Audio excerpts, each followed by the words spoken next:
Welcome back to week 7 of Climate Change, Challenges and Solutions. This week we're trying to head in the solutions direction, looking at how we can respond to the climate problem to try and mitigate it, to reduce the extent of future climate change, or try and adapt to some of the inevitable climate changes that are already unfolding. And what kind of social issues and tensions does this bring out? I'm delighted to be joined this week by both of this week's presenters, Tristan and Patrick, as well as the usual team asking the questions. So guys, what's coming up this week? Where should we start? People have been asking about the costs, differences between adaptation and mitigation, like what each of those is going to cost, which is better for us financially. Which is better? Cheaper, I guess. Cheaper.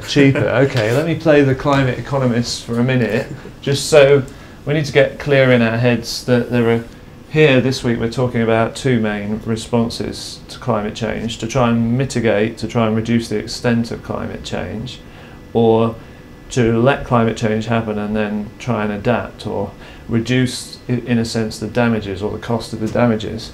And the climate economists are quite fond of drawing kind of graph where they have global temperature at which we somehow stabilise the climate along here, and we have costs up here. And let's say we want, if we think about mitigation, that is trying to reduce the extent of climate change, and this might be going from, well, we're going to get at least 1 degree of warming, that's going to be hard to avoid. But we could go right up to, I don't know, 6 or more degrees off the scale here. If we talk about mitigation, we want to try and reduce the extent of climate change. The more we want to reduce the extent of climate change, the more we want to go to the left, the more that's going to cost. So they'll have some sort of curve like this for mitigation cost. Or if we're taking the other approach, and we're just kind of taking the hit or taking the damages of climate change and trying to adapt. Well, the bigger the climate change is, the bigger the damages, the bigger the costs of trying to adapt. So there's some other curve here of, well, we might call it adaptation cost or damage cost. Slightly different things, which we can get into.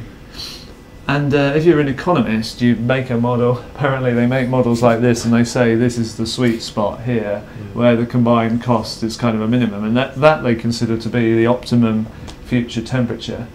Now we can critique that quite readily, not least the discussion that we've started on the forums about tipping points, these unexpected or uncertain but potentially large future damages.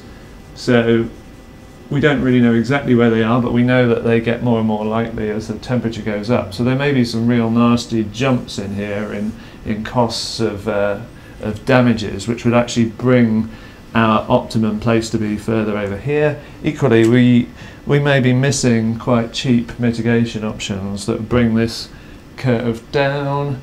So frankly, who knows exactly where this minimum cost point is, but if you take a kind of a risk management approach to this problem, there's some nasty large risks and damages that we would love to avoid over here, and as humans we're pretty risk averse about things, so there should be a strong incentive there to try and stay over here.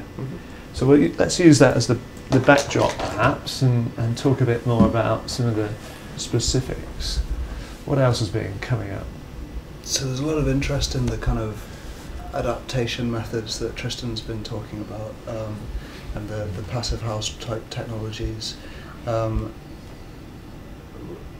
I suppose we've wondered how much potential there is in the UK. You mentioned our sort of very old building stock, and how much real potential there is for kind of changing our infrastructure in that way, and also how willing people are to do that. It means a sort of big upheaval of the way that we... Well, I think I'll leave the willingness side to Patrick, so I don't make a fool of myself. But I think we should be very clear that things like passive house or BREEAM or any of these sort of standards for building efficiency are mitigation activities, not adaptation.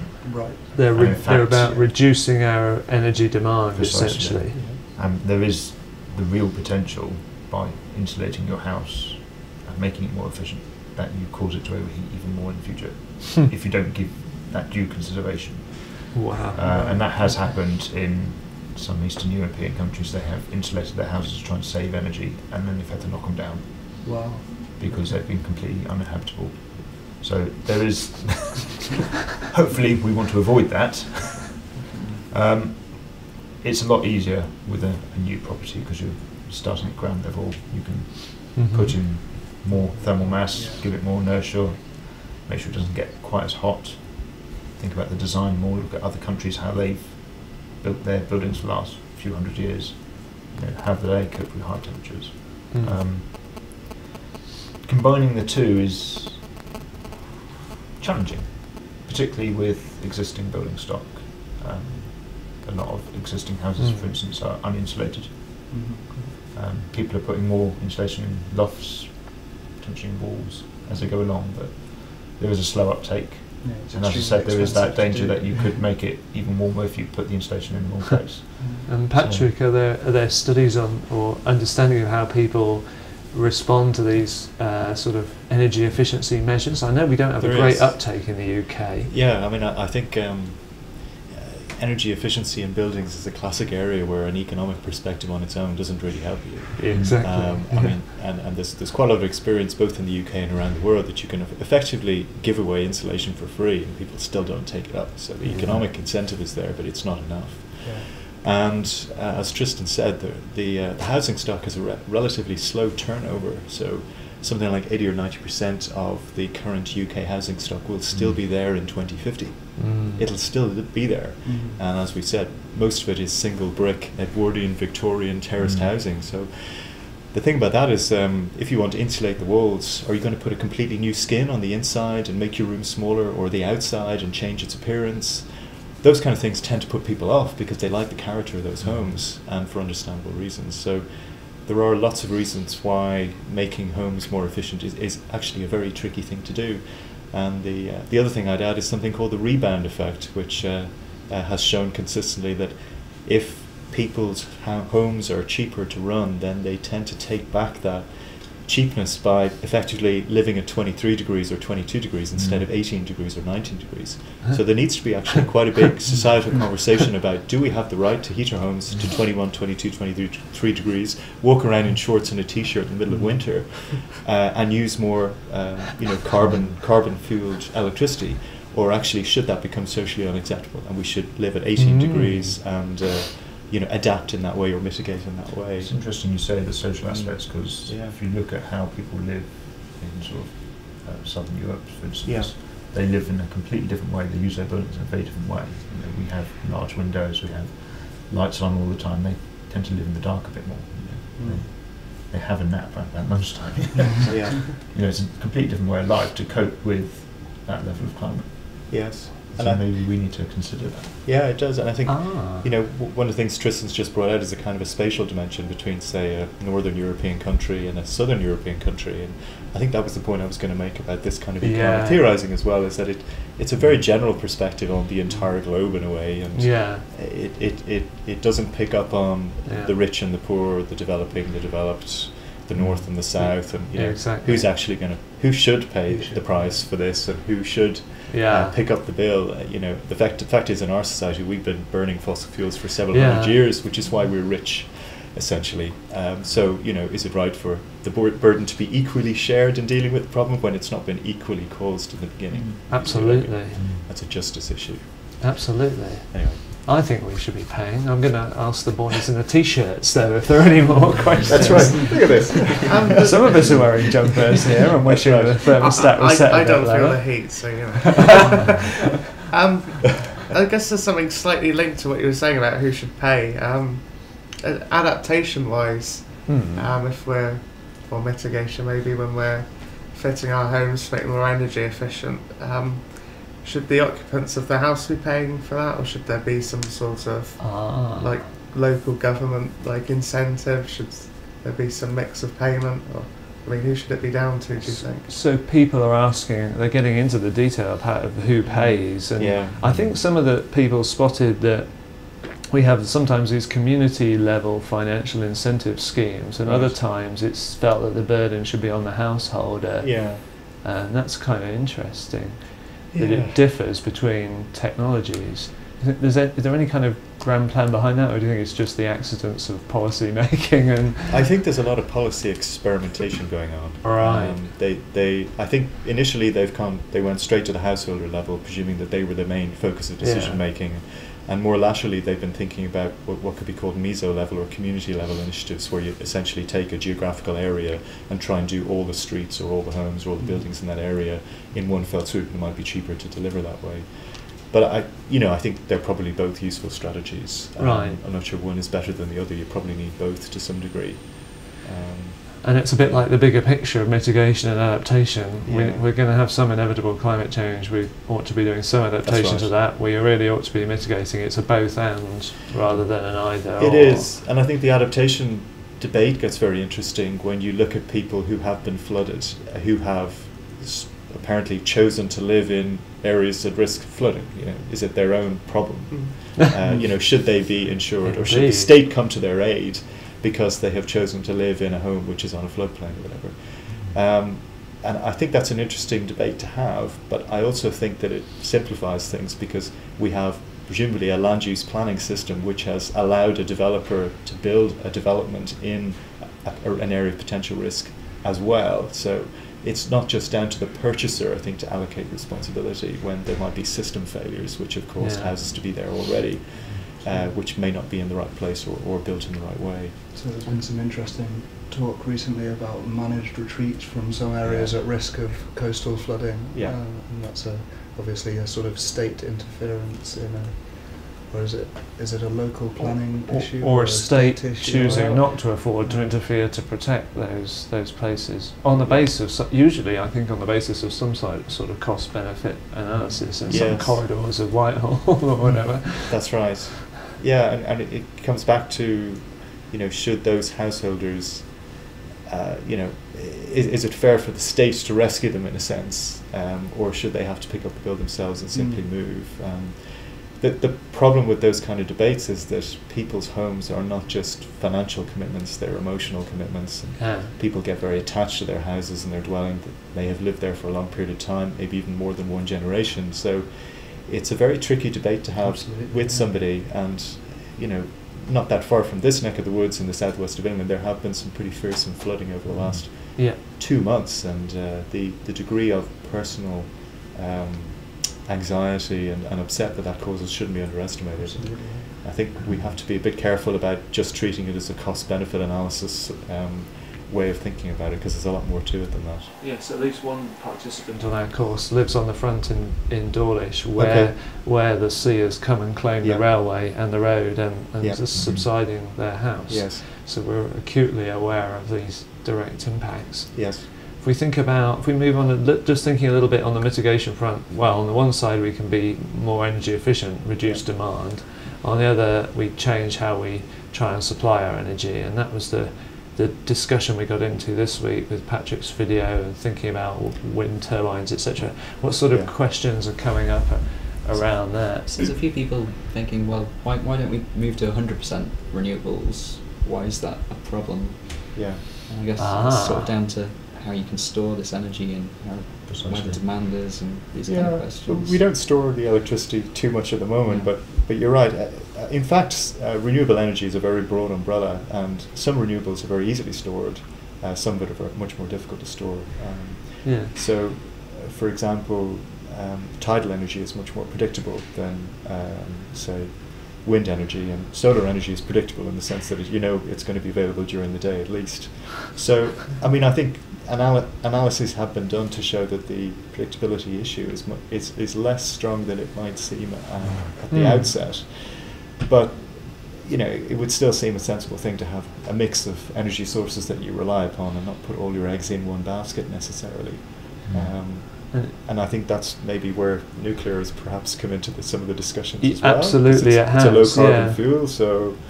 Yeah, I'll bring Tristan in as well, but at the moment we operate a national grid and a supply system based on an idea of having some base load capacity, something that's guaranteed, and also we have the ability to, in a split second, switch on a power station if demand rises. So there's a very tightly balanced system there.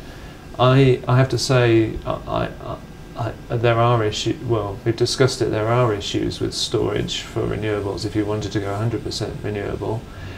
So many of us would be sympathetic, I think, to some form of nuclear electric base load. But do you think there are other options, Tristan? Are there? It's a very controversial subject, really, isn't it? Mm. Particularly with obviously decommissioning of Yeah. current capacity. Potentially may run out. Yeah. We have to remember that our national grid is designed entirely around having a few large generation centres. Right. And if we move to more sort of community level renewable base, Yes.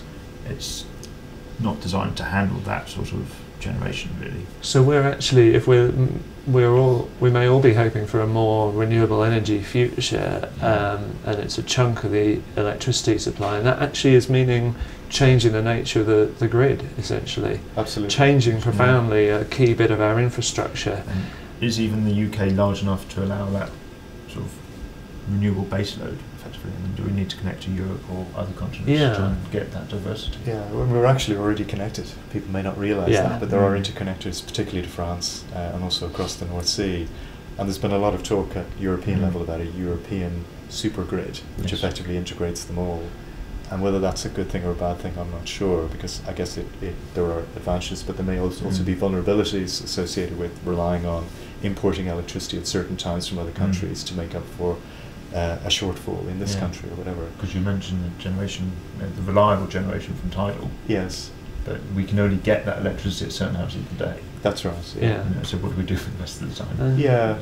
I mean, I think the grid issue is very interesting because it's a hugely valuable, expensive infrastructure that was largely put in place by the state in the mid-decades of the 20th century.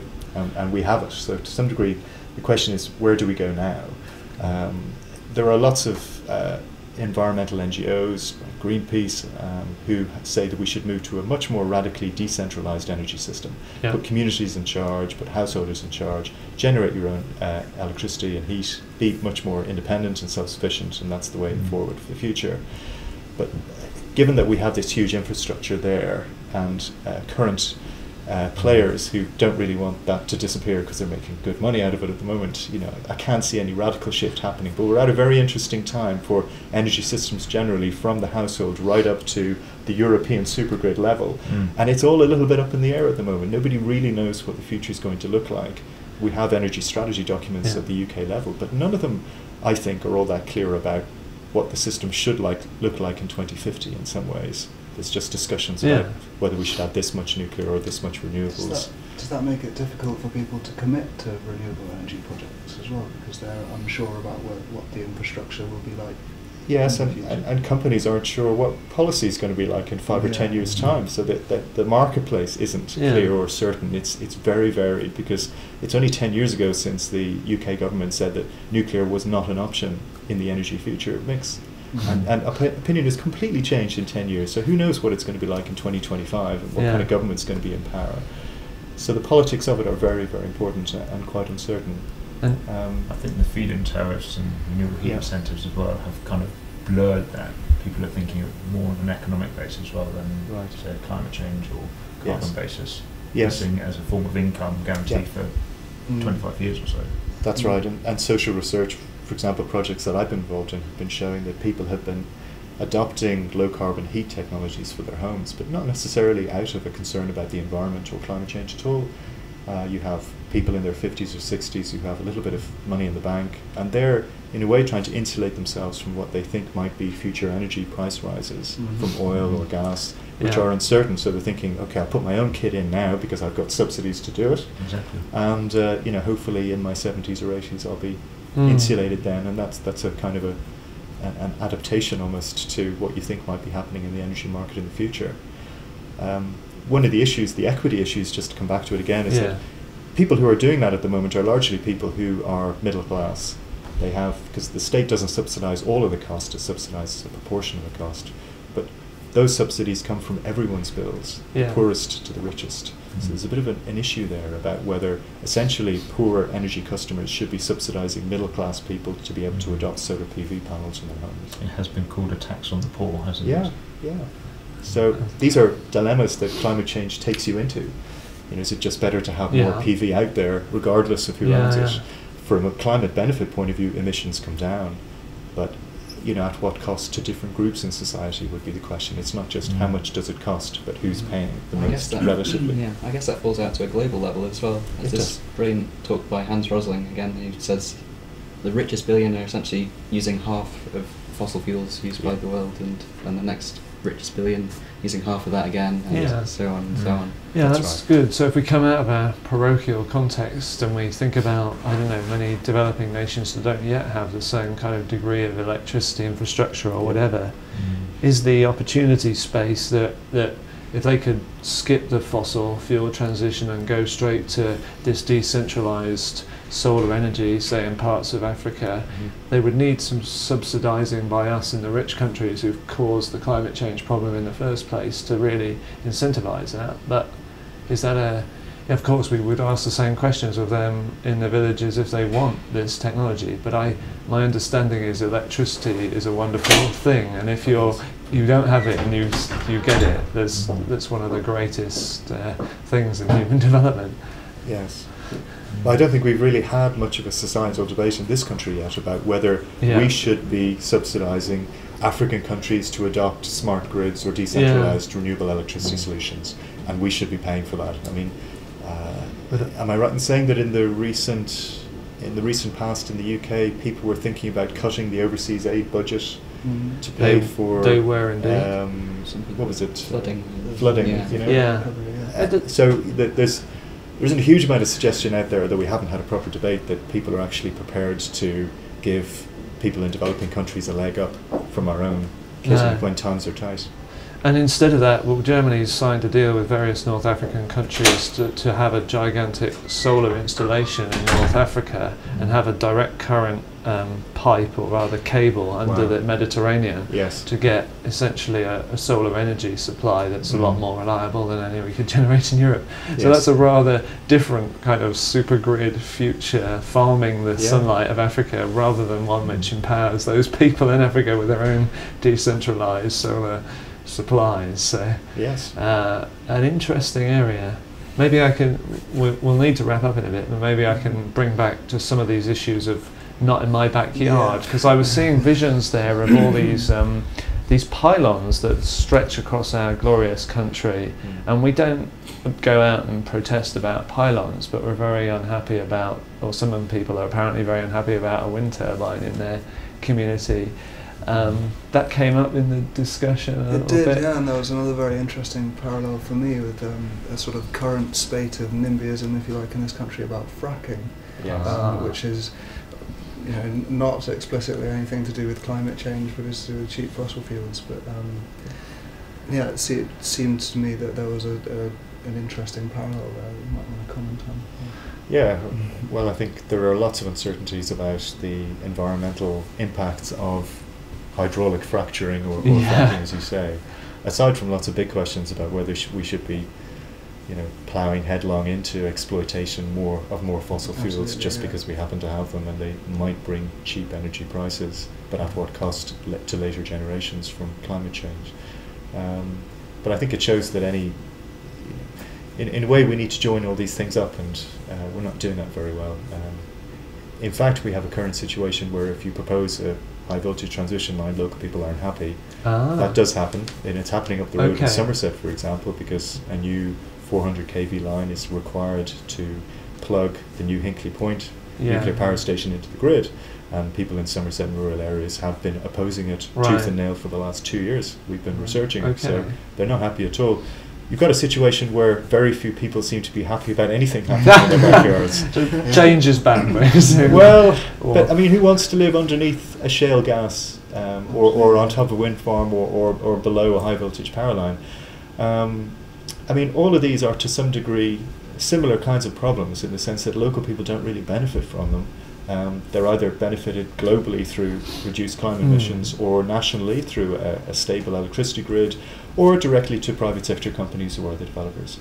And what the government are trying to do at the moment, for example, is to think about ways of maybe recalibrating those costs and benefits so that local people might see a little bit more of that benefit. So there's been a lot of talk about community benefits packages, which some people think is a bribe, but there's also an interesting debate happening at the moment about community ownership.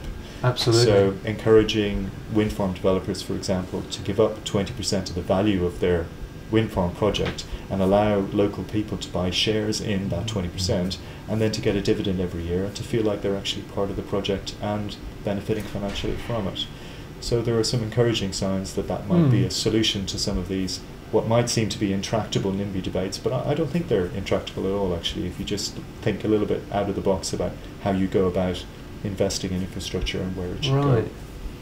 And Tristan, I think you were telling me earlier that if we were to boost, say, the renewable electricity generation down in the Cornwall or in the southwest, we actually need to change the grid infrastructure. We'd actually need a bigger electricity cable connection to the rest of the UK, and we'd have to we'd raise the same kind of issues. That's right. Who wants to see that going through Dartmoor, for example?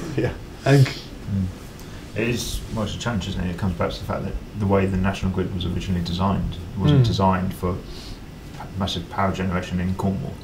Right. So the electricity is designed to flow into it and not really to come out of it again. So that's right. It's designed to go to urban centres from peripheral areas like coastal areas where you've got nuclear power stations, or actually principally the north. It's a fossil fuel in Yorkshire, Nottinghamshire, Derbyshire, the Midlands. That's where the coal fields are, and get it down to the south where the bulk of the population are living, particularly in London. So this is why things like the Severn barrage were potentially quite good, because there was already the infrastructure there from places like Hinckley and that to plug it into. Great. So we find ourselves in a present and looking at a future that is quite different to the one we designed our infrastructure for. Absolutely. And even if we try to tough it out, we don't try to mitigate, we just take the hit and adapt to climate change, it's still going to put massive strains on that infrastructure because it's not fit for adaptation. It's not fit for purpose. Yeah. Going down the air conditioning route, you won't have enough infrastructure for generation potentially. Yeah. Well, about 70% of the UK's electricity still comes from fossil fuel sources, absolutely, from gas and coal. So nuclear is only actually a fifth of it at the moment. It's not a very high percentage. So that's where conversations about carbon capture come into it. Do we continue to exploit fossil fuels like coal or even shale gas, but try and lock up the carbon for generations or thousands of years underground? And what are the costs and benefits of trying to do that? So these are the debates we're into. Fantastic. Thank you both for coming in. Thanks for the questions, and thank you all of you providing the questions. We're heading into a future where we're going to have to change the way we're doing things one way or another, it seems. Look forward to welcoming you back for the final week 8 next week, when we'll be taking a bit of a longer term view of how we're transforming the planet and what the legacy of that might look like, and also get down to the basics of what can we do in our own lives to try and reduce these problems of climate change. So I look forward to seeing you then, and for our final feedback session next Friday, we're inviting you to tweet your questions or post them on Facebook, and we'll try to address them semi-live. So see you then.